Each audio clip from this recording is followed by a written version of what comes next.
Hello friends, आप सभी का हमारे यूट्यूब चैनल पर स्वागत है। आज से हम स्टार्ट करने वाले हैं आपका वन लाइनर सीरीज़, जो कि आपके बीपीएससी, बीएसएससी जितने भी एग्ज़ाम आपके होते हैं, इनके जो प्रीवियस ईयरली एग्ज़ाम हैं, जो पिछले आपके 32 सालों से जो भी लगभग पूछे गए हैं क्वेश्चंस, लगभग आपके जो क्वेश्चंस होंगे वो 15,000 से ऊपर प्रश्नों का ये संकलन है। 4 संकलन जो कि वन लाइनर है सामान्य अध्ययन का। जितने भी अभी तक आपके क्वेश्चंस पूछे गए हैं उन सभी का ये पूरा है। आप देख सकते हैं इसमें पूरे दिए गए हैं। 25 सेट 33 सेट टोटल ये हैं, और ये जो आपके सेट है वो 120 सेट है टोटल, ठीक है। और ये आपका विनय कुमार के द्वारा है, और साथ ही ये जितने भी आपके बिहार के जितने भी एग्ज़ाम हैं उन सभी के लिए बहुत ही ज़्यादा इम्पोर्टेंट है, ठीक है फ्रेंड्स। तो चलिए हम स्टार्ट करेंगे, ज़्यादा आपका टाइम ना लेते हुए सीधे अपनी सीरीज़ पर चलेंगे। हम डेली इसकी 50-50 क्वेश्चनों की सीरीज़ बनाएंगे। तो आज का हम पहला पार्ट स्टार्ट करने वाले हैं, डेली ऐसी सीरीज़ों के साथ हम देखेंगे। अब आप देख सकते हैं कि इसके जो क्वेश्चन आंसर हैं वन लाइनर टाइप के हैं। तो चलिए हम देखते हैं। हमारा पहला क्वेश्चन रहेगा इसमें कि भारतीय राष्ट्रीय कांग्रेस ने किस वर्ष पूर्व। हेलो फ्रेंड्स, हम अपनी नेक्स्ट सीरीज पर आगे बढ़ेंगे, जिसमें पहला क्वेश्चन रहेगा कि चंपारण सत्याग्रह का आरंभ कब हुआ था। तो आप सभी को पता है कि जो चंपारण सत्याग्रह का जो आरंभ था वो आपका 1917 में हुआ था, और ये नील की खेती को लेकर आपका आंदोलन हुआ था। आगे है कि अंग्रेजों के भारत में राज्यकाल में आखिर से एक पूर्व वायसराय कौन था। तो आखिर से आपका पूर्व वायसराय कौन थे, तो वो आपके लॉर्ड बेवेल थे। कौन थे? लॉर्ड बेवेल, ठीक है। नेक्स्ट है कि अभिज्ञान शाकुंतलम का प्रथम अंग्रेजी अनुवाद किसने किया है। तो जो अभिज्ञान शाकुंतलम का जो प्रथम अंग्रेजी अनुवाद है वो आपका जवाहरलाल नेहरू ने किया था, ठीक है। आगे चलेंगे कि अंग्रेजों ने बहादुर शाह द्वितीय को देश से निकालकर कहाँ भेज दिया था। तो अंग्रेजों ने बहादुर शाह जफर को देश से निकालकर, भारत से निकालकर रंगून भेज दिया था। कहाँ पर?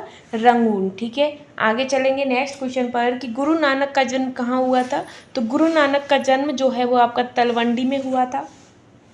नेक्स्ट है कि गोवा से पूर्व पुर्तगालियों की भारत में कौन सी राजधानी थी। तो कोचीन थी। कौन सी थी?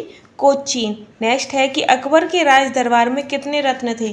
तो अकबर के राज दरबार में आपके 9 रत्न थे, जिनमें से आपके तानसेन हुए जो कि संगीतकार थे, टोडरमल हुए, मानसिंह हुए, ये सब इनके 9 रत्नों में आते थे, ठीक है। आगे है आपका क्वेश्चन, नेक्स्ट क्वेश्चन रहेगा कि किसने दाऊद को पटना हाजीपुर से खदेड़कर बाहर किया था। तो दाऊद को आपके अकबर ने पटना से हाजीपुर खदेड़कर बाहर कर दिया था। नेक्स्ट क्वेश्चन है कि गुप्त वंश का अंतिम शासक कौन है। तो गुप्त वंश के जो अंतिम शासक हैं वो आपके विष्णुगुप्त हैं। आगे रहेगा कि बुद्ध से संबंधित अवसरों से जुड़े प्रतीकों में स्तूप किसका प्रतीक है। तो स्तूप जो है वो आपका मृत्यु का प्रतीक होता है। आगे है कि नेशनल हेराल्ड समाचार पत्र किसने प्रारंभ किया था। तो जो नेशनल हेराल्ड समाचार पत्र है वो आपके जवाहरलाल नेहरू ने स्टार्ट किया था, ठीक है। आगे हम चलेंगे नेक्स्ट क्वेश्चन पर कि मेगास्थनीज चंद्रगुप्त मौर्य के कार्यकाल में कौन थे। तो जो मेगास्थनीज थे वो चंद्रगुप्त मौर्य थे उनके कार्यकाल में राजदूत बनकर आए थे, ठीक है। आगे है कि गुरु गोविंद सिंह की शिक्षा कहाँ हुई और उन्होंने पार्सियन कहाँ सीखी थी। तो जो गुरु गोविंद सिंह थे उनकी जो शिक्षा थी वो अम्बाला में हुई थी। कहाँ पर? अम्बाला में, और अम्बाला से ही उन्होंने पार्सियन सीखी थी। नेक्स्ट है कि अमजद अली खान क्या बजाते थे। तो जो आपके अमजद अली खान है वो सरोद को बजाते थे। किसको? सरोद को, ठीक है। अब आगे चलेंगे हम नेक्स्ट कि अवेकस जो है कि अवेकस की खोज किस दौरान हुई थी। तो अवेकस की जो खोज है वो सांग सभ्यता के काल में हुई थी, और कहाँ पर? तो अवेकस की खोज आपकी चीन में हुई थी, ठीक है। नेक्स्ट है कि 18वीं शताब्दी में किस देश ने जर्मनी पर शासन किया था। तो 18वीं शताब्दी में आपके फ्रांस ने जर्मनी पर शासन किया था, ठीक है। आगे चलेंगे कि भारत की लोकसभा और राज्यसभा में कोरम के लिए कुल सदस्यों का कौन सा अंश आवश्यक है।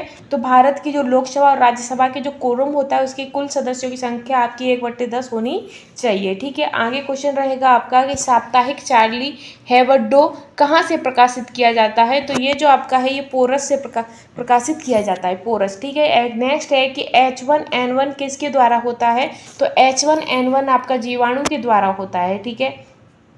आगे चलेंगे कि राजस्थान में कहाँ एक प्रसिद्ध साहित्यिक समारोह प्रतिवर्ष आयोजित किया जाता है। तो वो आपका जो साहित्यिक समारोह है ये आपका जयपुर में होता है।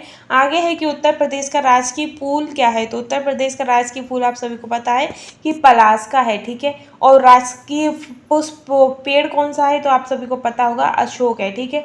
नेक्स्ट है कि वाल्मीकि राष्ट्रीय उद्यान कहाँ पर है। तो वाल्मीकि राष्ट्रीय उद्यान आपका बिहार में है। इसके बाद है कि भारत में प्रथम ऊनी कपड़ों की मिल कहाँ खोली गई थी। तो प्रथम ऊनी कपड़ों की जो मिल है वो आपकी कानपुर में खोली गई थी। नेक्स्ट क्वेश्चन है कि प्राकृतिक रेशम की कितनी किस्में होती है। तो प्राकृतिक जो रेशम है उसकी 4 किस्में होती हैं, ठीक है। फिर है कि जलियांवाला बाग कहाँ पर है। तो जो जलियांवाला बाग है वो आपका अमृतसर में है और जलियांवाला जो कांड है वो आपका 1919 में हुआ था। और गोली चलाने का जो ऑर्डर था वो किसने दिया था। तो जॉन डायर ने दिया था, ठीक है। आगे क्वेश्चन है कि नदी का एक उथला विस्तार जो पैदल या गाड़ी से पार किया जा सके क्या कहलाता है। तो वो आपका फिलॉड कहलाता है। क्या, फिलॉड, ठीक है। नेक्स्ट है कि दुनिया का सबसे बड़ा द्वीप कौन सा है। तो दुनिया का सबसे बड़ा द्वीप आपका ग्रीनलैंड है। नेक्स्ट है कि शहतूत कैसा फल है। तो जो शहतूत है वो आपका संग्रथित फल है। कैसा है, संग्रथित, ठीक है। आगे है कि लाइपेज द्वारा वसा के जलीय अपघटन पर क्या मिलता है। तो लाइपेज द्वारा जो वसा के जलीय अपघटन होते हैं उस पर बसी अम्ल और ग्लिसराइड मिलता है। क्या मिलता है, बसी अम्ल और ग्लिसराइड मिलता है, ठीक है। आगे है कि मात्रा UT+2 चिन्हों का अर्थ सामान्यतः है किसका आयाम है। तो ये आपका LT का आयाम है, ठीक है।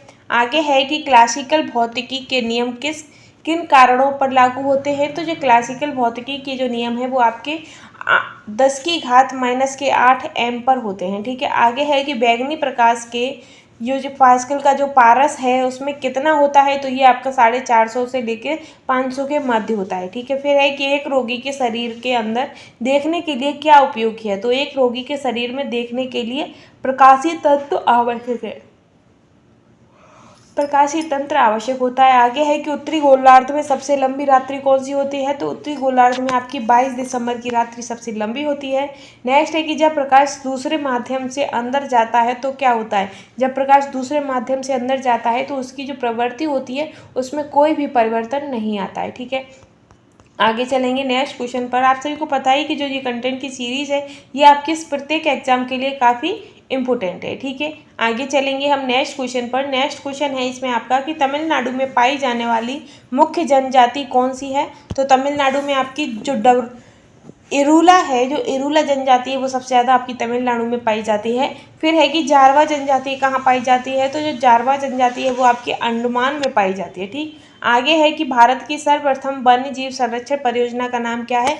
तो वो आपकी टाइगर परियोजना है। कौन सी है, टाइगर परियोजना है, ठीक है। आगे चलेंगे हम कि नीति आयोग का प्रारंभ कब हुआ था। तो आप सभी को पता है कि जो आपका नीति आयोग जो रखा गया है वो आपकी योजना आयोग का नाम चेंज कर नीति आयोग कर दिया था। और कब, तो 2015 में और जनवरी में, ठीक है। नेक्स्ट है कि पवनार आश्रम के संस्थापक कौन है। तो जो पवनार आश्रम के संस्थापक हैं वो आपके विनोबा भावे है। कौन है, विनोबा भावे हैं। नेक्स्ट क्वेश्चन है कि जम्मू कश्मीर की शासकीय भाषा कौन सी है।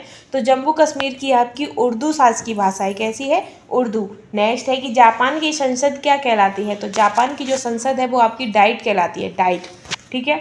आगे है कि रियाल किस देश की मुद्रा है। तो जो रियाल है वो आपकी सऊदी अरब की मुद्रा है। नेक्स्ट है कि भारतीय झंडे में चक्र का कौन सा रंग कैसा होता है। तो भारतीय झंडे में जो हमारा झंडा है उसमें जो चक्र का रंग होता है वो रंग आपका नीला होता है और 24 तीलियां होती हैं उसमें, ठीक है। आगे है आपका कि वंदे मातरम का अंग्रेजी में अनुवाद किसने किया है। तो वंदे मातरम का जो अंग्रेजी में अनुवाद है वो आपका अरविंद घोष ने किया है। सत्यमेव कहाँ से लिया गया है। तो सत्यमेव जयते जो है वो आपका मुंडिको उपनिषद से लिया गया है और ये क्वेश्चन काफ़ी बार एग्जाम में पूछा गया है।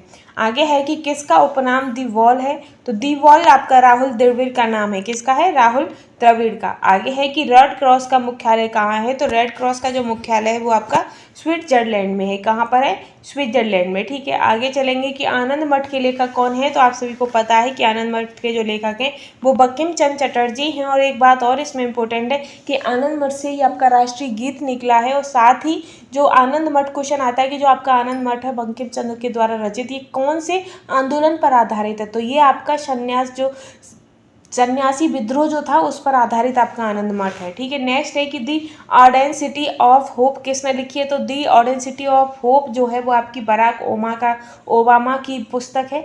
आगे है कि समय के संदर्भ में प्रयुक्त संक्षिप्त रूप एडी का अर्थ क्या है। तो एडी का जो हिंदी रूपांतरित होता है वो आपका एनो डोमिनी होता है। क्या होता है, एनो डोमिनी, ठीक है। आगे है कि शहीद दिवस कब मनाते हैं। तो 30 जनवरी को आपका शहीद दिवस मनाया जाता है।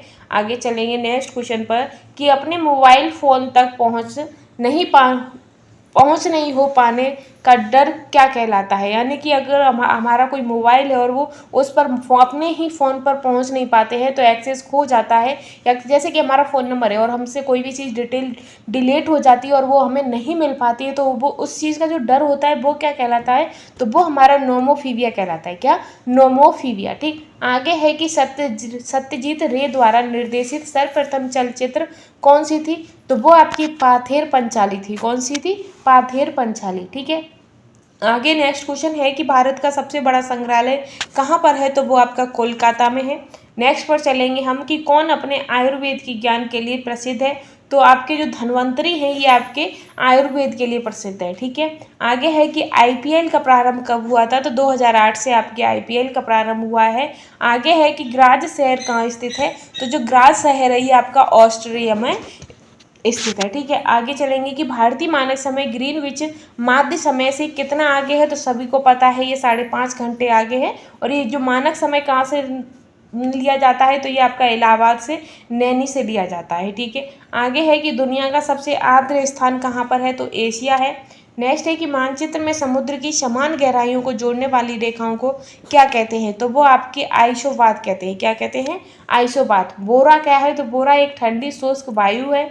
इरावती नदी किस में जाकर मिलती है, तो ये आपकी बंगाल की खाड़ी में जाकर मिलती है। ठीक है। आगे चलेंगे हम कि चक्रण क्वांटम संख्या के कितने मान संभव हैं, तो इसके 2 मान संभव होते हैं।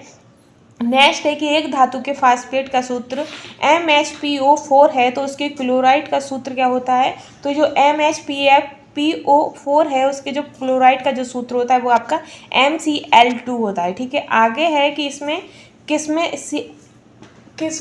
sp संकलित कार्बन है, तो sp संकलित कार्बन आपका CH और बराबर CH में है। ठीक है। आगे है कि H बम किस आधार पर होता है, तो जो आपके हाइड्रोजन होते हैं वो किस पर आधारित होते हैं, तो ये आपके नाभिकीय संलयन पर आधारित होते हैं। आगे चलेंगे नेक्स्ट क्वेश्चन पर कि किसका ऑक्सीकरण अंक सदैव 1 होता है, तो जो आपका फ्लोरीन होता है उसका जो ऑक्सीकरण अंक होता है वो सदैव 1 ही होता है। ठीक है। आगे चलेंगे, एक नेक्स्ट क्वेश्चन है आपका कि CO2 के 1 मोल में कितने परमाणु होते हैं, तो आप सभी को पता ही होगा कि CO2 के जो पहला 1 मोल होता है उसमें आपके 6 × 10⁻23 C बराबर परमाणु होते हैं। कितने होते हैं? कार्बन परमाणु होते हैं। ठीक है। कितने? 6 × 10⁻23। आगे है कि C6H14 के कितने अचक्रीय श्रृंखला समबाह्य भी होते संभव है, तो ये आपके 5 होते हैं। नेक्स्ट है कि भूख लगने पर कोई व्यक्ति सर्वप्रथम क्या उपयोग करता है, तो जो जब किसी व्यक्ति को जब भूख लगती है तो वो सबसे पहले ग्लाइकोजन का उपयोग करता है। किसका? ग्लाइकोजन का। ठीक है। आगे है कि किसकी पोषण विधि हेलोफाइटिक होती है, तो जो यूग्लिना है उसकी जो पोषण विधि होती है वो आपकी होलोफाइट होती है। ठीक है। आगे चलेंगे नेक्स्ट क्वेश्चन पर।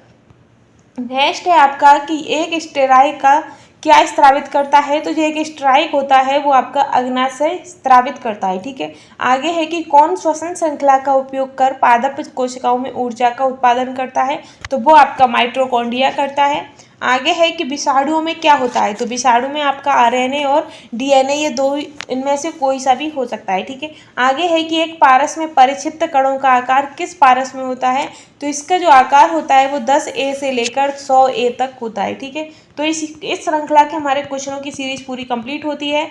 यदि आपको हमारा कंटेंट पसंद आ रहा है तो प्लीज़ चैनल को लाइक शेयर एंड सपोर्ट करना बिल्कुल भी ना भूलें। Thanks for watching.